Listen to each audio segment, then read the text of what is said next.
Hello viewers, welcome to my YouTube channel tech media online. So আজকের ভিডিওতে আমরা দেখব কিভাবে গুগল ড্রাইভ ইউজ করতে হয়।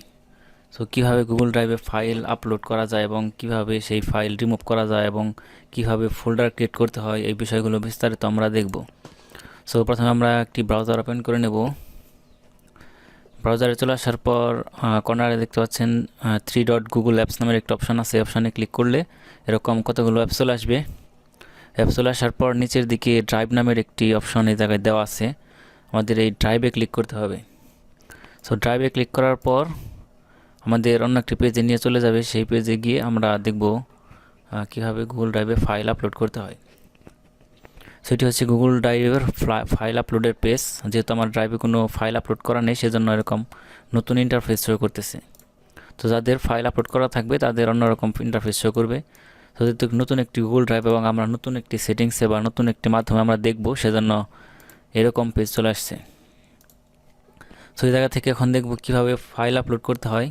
সো ফাইল আপলোড করার জন্য অনেকগুলো অপশনের জায়গায় দেওয়া আছে। সো এর ভিতরে বিভিন্ন ধরনের সেটিংস আছে। সো একে একে আমরা সবগুলো দেখব। সো প্রথমে দেখব কিভাবে ফাইল আপলোড করা যায়। তো ফাইল আপলোড করার জন্য উপরে নিউ অপশন আছে। নিউ অপশনে ক্লিক করলে অনেকগুলো অপশন চলে আসবে। প্রথমে হচ্ছে new folder, file upload, folder upload. প্রথমে যদি আমরা চাই যে কোনো একটি ফটো আপলোড করতে, তাহলে সেই ফটো আপলোড করার জন্য প্রথমে আমাদের একটি ফোল্ডার ক্রিয়েট করতে হবে, যে আমরা কোন ফোল্ডারে ফটোটি রাখবো। সো আমরা জাস্ট এই নিউ ফোল্ডারে ক্লিক করলে আমাদের নতুন একটি ফোল্ডার এই জায়গায় ক্রিয়েট হবে। সো এই জায়গায় নিউ ফোল্ডারের নাম দিতে হবে। এই নিউ ফোল্ডারের নাম আমি দিলাম ফটোস।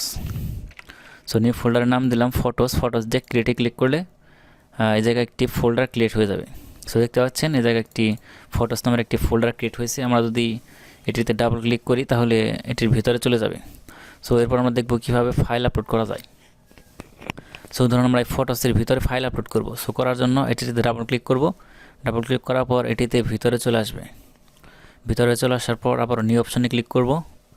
নিউ অপশনে ক্লিক করার পর এই জায়গায় ফাইল আপলোড নামের একটি অপশন দেওয়া আছে। আমরা এই ফাইল আপলোডে ক্লিক করলে আমাদের ডিভাইসের যে ফোল্ডার আছে সেই ফোল্ডারটি ওপেন হয়ে যাবে। ওপেন হয়ে যাওয়ার পর আমরা যে ফাইলটা আপলোড করতে চাই সেই ফাইলটি এটা থেকে বসিয়ে দেবো। ধরুন আমি এই পিকচারটি আপলোড করতে চাই, 3টি পিকচার, বা এই পিকচারটা আপলোড করব। করার জন্য এটিতে সিলেক্ট করে ওপেনে ক্লিক করলে আমাদের সেই ফটোটা আপলোড হবে। সো কর্নারে সেটি প্রসেসিং দেখাচ্ছে, আমাদের আপলোড কমপ্লিট। সেই ফাইলটি বা ফটোটি এই জায়গায় চলে আসবে। সো একইভাবে যদি আমরা আরও একটি ফটো আপলোড করতে চাই তাহলে ফাইল আপলোড, এরপর আবারও যে ফাইলটা আপলোড করতে চাই সেই ফাইল, ধরুন এই পিকচারটি আমরা আপলোড করব। এটি আপলোড করার জন্য এটিতে ক্লিক করলে ওপেনে ক্লিক করলেই এই ফটোটি আপলোড হয়ে যাবে। আপলোড হয়ে আসার পর এই জায়গায় সবগুলো শো করবে। আমরা যদি এই জায়গা থেকে ডিলিট করে দিতে চাই তাহলে পারবো। আমরা যদি এখন ভিডিও আপলোড করতে চাই তাহলে কী করতে পারি। ধরুন আমরা ভিডিও আপলোড করবো, একটি ভিডিও ফোল্ডারে রাখবো। সো ফোল্ডারে রাখার জন্য নিউ অপশানে ক্লিক করলে নিউ ফোল্ডার, নিউ ফোল্ডার পরে এই জায়গায় ফোল্ডারের নাম দেবো ভিডিও। ভিডিও দিয়ে সেভ করে দিলাম। সেভ করে দেওয়ার পর আমরা এই ভিডিও ফোল্ডারে ক্লিক করব। ক্লিক করার পর আমাদের ভিডিও ফোল্ডারটা এখন খালি। আমরা এখন এটিকে ভিডিও আপলোড করব। আপলোড করার জন্য কর্নারে দেখতে পাচ্ছি নিউ নামের একটা অপশান আছে, আমরা এটিতে ক্লিক করব। ক্লিক করার পর এই জায়গায় ফাইল আপলোডে ক্লিক করার পর আমাদের ডিভাইসের যে ভিডিওগুলো আছে সেই ভিডিও শো করবে। ধরুন আমরা এই ভিডিওটি আপলোড করতে চাই, এই ভিডিওটিতে ক্লিক করে ওপেনে ক্লিক করব। ওপেনে ক্লিক করার পর আমাদের সেই ভিডিওটি এই জায়গায় আপলোড হবে। সো কর্নারে সেই ভিডিওটি আপলোড হচ্ছে। সেভাবে এই যে ভিডিওটি আপলোড হয়ে গেছে, এটি হচ্ছে আমাদের সেই ভিডিও যেটি এখন আপলোড করলাম। সো আপলোড করা শেষ হলে আমরা বাইরে চলে আসবো। এটি হচ্ছে ফটোস ভিডিও, আবার এটি হচ্ছে ভিডিও। সো এইভাবে আমরা ফাইল আপলোড করা যায়। এখন ফোল্ডার আপলোড করার জন্য কী করতে হবে। সো কর্নারে দেওয়া আছে নিউ অপশানে ক্লিক করার পরে জায়গায় দেখতে পাচ্ছেন ফোল্ডার নামের একটা অপশানের জায়গায় দেওয়া আছে। সো ফোল্ডারে ক্লিক করলে আমাদের পিছিয়ে যতগুলো ফোল্ডার আছে সেই ফোল্ডারগুলো এই জায়গায় শো করবে। তো আমরা যে ফোল্ডারগুলো আপলোড করতে চাই সেই ফোল্ডারে ক্লিক করে এটি আপলোড হয়ে যাবে। ধরুন আমরা নিউ ফোল্ডারটা আপলোড করতে চাই, নিউ ফোল্ডারে ক্লিক করে আপলোডে দিলাম। আপলোডে দেওয়ার পর আপলোডে দেওয়ার পর সাথে সাথে আমাদের সেই নিউ ফোল্ডারটি জায়গায় আপলোড হয়ে যাবে। সো নিউ ফোল্ডার কর্নারে দেখতে পাচ্ছেন নিউ ফোল্ডার অপশনটি এই জায়গায় শো করতেছে। সো এই জায়গায় নিউ ফোল্ডারটা আপলোড হয়ে গেছে। এই যে সেটি হচ্ছে নিউ ফোল্ডার। এটিতে ক্লিক করলে আমাদের এটি নিউ ফোল্ডারের ভিতরে যত কিছু ছিল সবগুলো জায়গায় শো করবে। সেভাবে মূলত গুগল ড্রাইভে ফাইল বা ফটো বা ভিডিও আপলোড করা যায়। তো আমরা এখন দেখব কীভাবে এগুলো ডিলিট করতে পারি আমাদের অপ্রয়োজনীয়। ধরুন আমরা এই ফটোটি ডিলিট করতে চাই, এই ফটোটি রাখতে চাই না, আমাদের চাই এই ফটোটি ডিলিট করতে। সেই ফটোটির উপর মাউস রেখে ক্লিক করব। ক্লিক করার পর উপরে দেখতে পাচ্ছেন ডিলিট বা রিমুভ নামের একটা অপশন দেওয়া আছে। রিমুভ অপশনটিতে ক্লিক করলে এটি ডিলিট হয়ে যাবে। আবার আমরা যদি চাই যে ফটোস ফোল্ডার এই পুরোটা ডিলিট করতে, তাহলে এই ফটোসে ক্লিক করে আমরা রিমুভে ক্লিক করলে ফটোটি রিমুভ হয়ে যাবে, কিন্তু এটি কিন্তু পার্মানেন্ট রিমুভ হয়নি। সো এটি একটি জায়গায় সংরক্ষিত আছে, সেটি হচ্ছে ট্র্যাশ। সো নিচের দিকে দেখতে পাচ্ছেন ট্র্যাশ নামের একটা অপশন আছে, আমরা যদি এটিতে ক্লিক করি তাহলে সেই দুটি ফটো দেখতে পারবো, দুটি ফটো এবং একটি ফোল্ডার। একটু আগে আমরা এখন যেটা ডিলিট করলাম, আমরা যদি এটি পার্মানেন্ট ডিলিট করতে চাই তাহলে দুটি সিলেক্ট করে তারপর আমরা ডাস্টবিনে ক্লিক করব বা ডিলিটে ক্লিক করব। ডিলিটে ক্লিক করার পর delete forever, delete forever click করলে এটি পার্মানেন্ট ডিলিট হয়ে যাবে। সো আমাদের ড্রাইভে এটি থাকবে না, একদম পার্মানেন্ট ডিলিট হয়ে যাবে। সো আমরা আবার মাই ড্রাইভে চলে যাব। আমরা যদি চাই যে ভিডিও ফোল্ডারটি ডিলিট করতে, তাহলে একইভাবে আমরা এই ভিডিও ফোল্ডারে ক্লিক করে ডিলিটে ক্লিক করলে ফোল্ডারটি ডিলিট হয়ে যাবে। আবার ট্র্যাশে চলে যাবে। আমরা যদি ট্র্যাশ থেকে ডিলিট করে না দিই তাহলে 30 দিন পর অটোমেটিক ডিলিট হয়ে যাবে। সো জায়গায় দেওয়া আছে items in trash are deleted forever after 13 days. এই 30 দিন পর এটা আমাদের অটোমেটিক ডিলিট হয়ে যাবে। এরপর আমরা এই ফোল্ডারে ক্লিক করে ডিলিটে ক্লিক করলে ডিলিট হয়ে যাবে। সেভাবে মূলত ডিলিটটি একদম কমপ্লিট হয়ে যাবে, এটি পার্মানেন্ট এই জায়গা থেকে ডিলিট হয়ে যাবে। ডিলিটটি হয়ে যাওয়ার পর নিচের দিকে আমরা মাই ড্রাইভ নামের আরও একটা অপশন আছে, এটি দিকে চলে যাওয়ার পর আবার নিউ ফোল্ডারটি যদি চাই ডিলিট করতে সবগুলো ডিলিট হয়ে যাবে। সো এখন আমরা দেখব এই ফোল্ডারের আমরা কীভাবে অন্যজনের সাথে ফাইল শেয়ার করতে পারি। সো ধরুন আমরা এই ফোল্ডারটি অন্যজনের সাথে শেয়ার করতে চাই, তো শেয়ার করার জন্য জাস্ট এটির উপর মাউস রেখে ক্লিক করব। ক্লিক করার পর কর্নারে দেখতে পাচ্ছেন শেয়ার নামের একটা অপশন আছে জায়গায়, তো আমাদের শেয়ারে ক্লিক করি।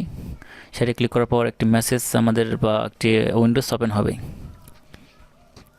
উইন্ডোজ ওপেন হওয়ার পর একটু লোডিং নেবে, লোডিংয়ের পর এরকম চলে আসবে। সো যাই দেখতে পাচ্ছেন add people and group. So আমরা যাকে শেয়ার করতে চাই তার জিমেইলের জায়গায় দিতে পারি। সো আমরা তো তার জিমেইলের জায়গায় বসিয়ে দেওয়ার পর এই জায়গায় ডান দিয়ে দিই, তাহলে তার জিমেইলে একটি ইনভাইট চলে যাবে। সো নিচের দিকে দেখতে পাচ্ছেন আরও একটা অপশন জেনারেল অ্যাক্সেস। সো অ্যাক্সেসটা আমরা কীভাবে দেবো? সো এই জায়গাতে দেওয়া আছে রেস্ট্রিক্টেড। সো আমরা যদি লিঙ্ক শেয়ার করি তাহলে আমাদের পারমিশন ছাড়া সে আমাদের ফোল্ডারে ঢুকতে পারবে না, এটি হচ্ছে পারমিশন লাগবে। আমরা যদি নিচের দিকে ক্লিক করে any one with the link, আমরা যদি এটিতে ক্লিক করে সেভ করে দিই, সেভ করে দেওয়ার পর আমাদের এই লিঙ্কটা যাকে শেয়ার করব সে আমাদের পারমিশন ছাড়াই একদম আমাদের ফোল্ডারটি অ্যাক্সেস করতে পারবে এবং আমাদের ফটো এবং ভিডিও দেখতে পারবে। সো এইভাবে মূলত আমরা এই ফাইল শেয়ার করতে পারি। ধরুন এই জায়গায় জিমেল দেওয়া যেতে পারে, জিমেল দিলে সেই জিমেলের অ্যাক্সেস চলে যাবে। আবার আমরা যদি এই জায়গায় কপি লিঙ্কে ক্লিক করি, কপি লিঙ্কে ক্লিক করার পর ডানে ক্লিক করলে আমরা যে আমাদের যে কপি করা লিঙ্কটি আছে সেটি যাকে শেয়ার করব সে আমাদের এই ফোল্ডারটির ভিতর অ্যাক্সেস করতে পারবে বা এই ফোল্ডারে কী কী আছে সবগুলো দেখতে পারবে, চাইলে ডাউনলোড করতে পারবে, চাইলে যে কোনো কিছু করা যেতে পারে।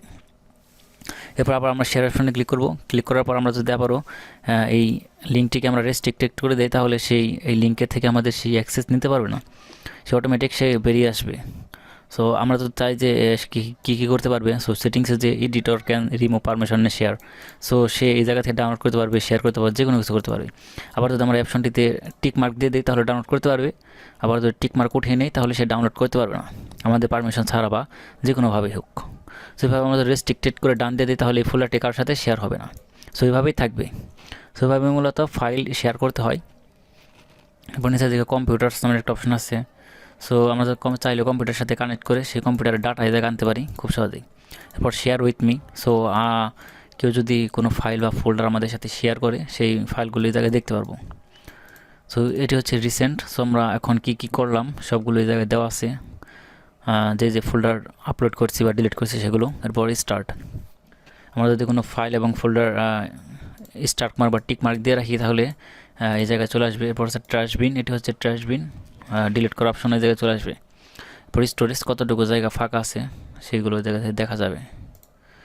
এরপর নিচের দিকে Google Docs, sheet, Google slide, বিভিন্ন ধরনের যে নিতে আছে চাইলে এগুলো আমরা ব্যবহার করতে পারি। এরপর সেটিংস আছে, সেটিংসে দিকে বিভিন্ন ধরনের সেটিংসের জায়গায় দেওয়া আছে, আমরা চাইলে সবগুলো সেটিংস এই জায়গা থেকে অ্যাক্সেস করতে পারি। নোটিফিকেশন, ম্যানেজ অ্যাপ, তো বিভিন্ন ধরনের অ্যাপস আছে গুগলের, যেমন গুগল শিট, এরপর গুগল স্লাইড, গুগল সাইট আছে, যে ক্রিয়েট অ্যান্ড এডিট সাইট, সেটা হচ্ছে গুগল সাইট। বিভিন্ন ধরনের বিস্তারিত এ জায়গায় দেওয়া আছে, আমরা চাইলে জায়গা থেকেও সব কিছু মেক করতে পারি। বিভিন্ন ধরনের অ্যাক্সেস দেওয়া আছে, চাইলে সবগুলো যে কোনো ধরনের বিষয়বস্তু আমরা জায়গা থেকে মেক করতে পারি। সো এইভাবে মূলত গুগল ড্রাইভে ফাইল বা ফটো আপলোড করতে হয়, এভাবেই আপলোড করা যায়, চাইলে এইভাবে বিস্তারিত দেখা যাবে। সো এই জায়গাতে গুগল সাইট আছে, গুগল সাইটস থেকেও আমরা বিভিন্ন ধরনের কাজ করতে পারি। সো এইভাবে মূলত মেক করতে হয়।